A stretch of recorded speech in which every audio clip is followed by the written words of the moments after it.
Everyone, this is the setup video for lab 1 on induction. And so here are all the parts that we're going to use for this lab. Your iLab device, we'll use one of the jumper wires. We're going to use the hook with the magnet, got a little magnet inside of it at the bottom there. We're going to use this magnet wire.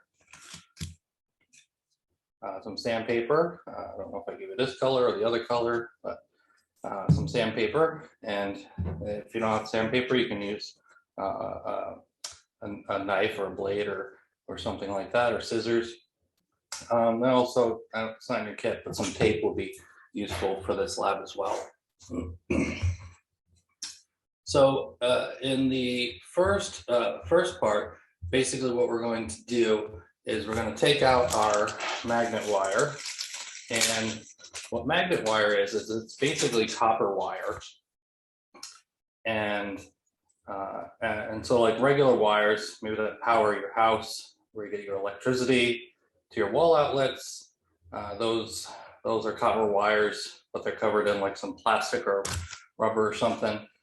With magnet wire, it's actually an enamel, it's painted right on it.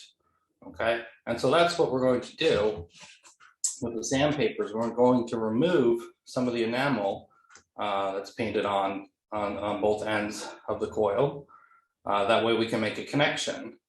Okay, so you can take your sandpaper and you can kind of take the end of it there, the last half inch or inch, and you'll know that you've got the paint fully off once you start seeing the copper color. Okay, so you can see it's a lot shinier, right? The paint itself is more of a dark brown or burgundy or something, and then you got the nice shiny copper color underneath. So just make sure you got it all sanded off around the ends there, and then you'll have a good connection. Okay, and now, so basically we're using this as a coil, and it's sort of already made into a coil for you, so that's handy. But to keep it from coming apart, that's where the tape will come in. So this will just be a little helpful to tape two parts of it so that it sort of stays together and doesn't go all over the place on you. You can get some nice accurate readings. Okay, now that's not going anywhere. Okay, so that's your coil there. And we're going to plug the coil into the high gain sensor. So you know what that is, we've used that a lot. So I'm just gonna sort of bend the wires a little bit.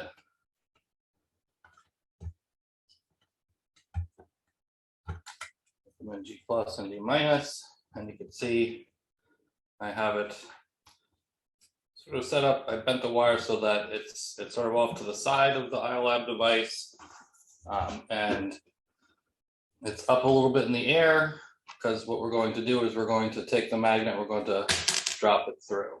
Okay, and it might actually help a little to raise it up even some more, because when you're going to do in this part is you're going to drop the magnet with the hook in it through the coil, try to get it through the center of the coil.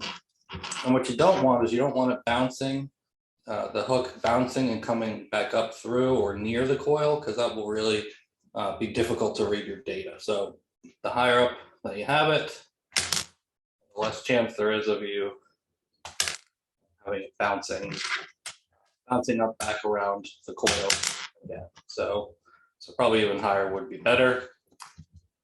And then you're going to, in the instructions, you'll see that you're going to drop it from various heights to see what happens to the induced voltage, right? So that'll be just using your high gain sensor. And then in part 2, you are going to move the coil itself around the magnet, okay? So in the first part, the magnet moved through the coil. Now we're going to have the magnet stationary. So we'll just put it down there on the table. And basically on the bottom there, you could see the magnet is inside there. And that's either the north end or the south end. I determined that mine is the north, is pointing on the out on the bottom. And so you can't really see it, but the south end for me would be in there somewhere. So if I want to move the coil around the north end, I'll actually just kind of pick up the coil or the device and move it around, right? And if I want to do the opposite pole, right, I could just move it around this way, okay? And you'll see what difference happens. And then you'll also flip the coil. So basically you'll just do a 180 and then you'll repeat whatever you did before, okay? We'll be near the north end and the south end. And then in the final part, you're going to use the final piece here, which is the one of the long jumper cables, and we're going to use it as a what we call a pickup coil. So we're going to try to form it into just one nice loop and plug it into the high gain sensor. Okay. And then we'll take the coil we made and we'll plug that into the DAC port, which we used in the Ohm's Law lab, right, to control how much voltage was going in and out. And then the other one into one of the ground ports. Okay, and then what we're going to do is we'll kind of put these two coils one on top of the other. Okay, and you'll recall with the DAC how to set that up. We did that in the Ohm's Law lab, and there's some instructions in part 3 on how to set that up, and you can also refer back to the Ohm's Law lab if you're having trouble with that. But or you can follow me right here, where we go to the cogwheel settings, expert mode, and output configuration, and that creates some buttons down here. So we see our DAC output. Okay, so we'll use the high gain sensor again, and if you click on, remember it goes to automatically to 1.8 volts. So we'll switch that to 3.3. And then what we'll use this for is to turn, basically we want to see what happens when we turn the current on and off, okay?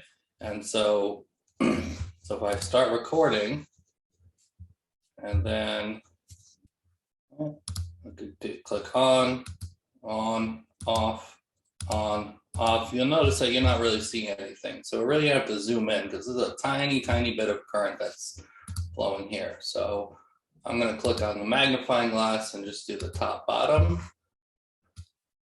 And as I do that, you can see all this noise here. Okay, but now when I start turning the current on and off, okay, so what I found here is nothing was happening, and that was good. I didn't do this on purpose, but it's good it happened because now I can show you. I sort of missed one side of the wire here. Right, it's still on one side. You can see it's got the enamel on there. So so if you are having trouble doing that, that could be the cause. We'll just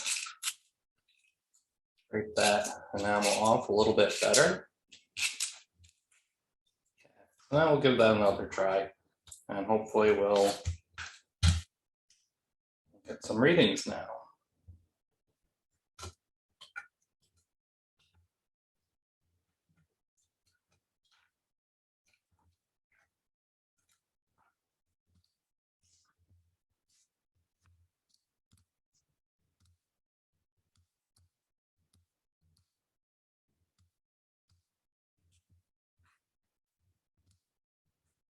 Yeah, now you can see around all that noise. I'll zoom out a little bit. Now we're seeing something happening when I turn the switch on versus off. Okay. See what happens while it stays on. Okay, and then again you'll do the flip.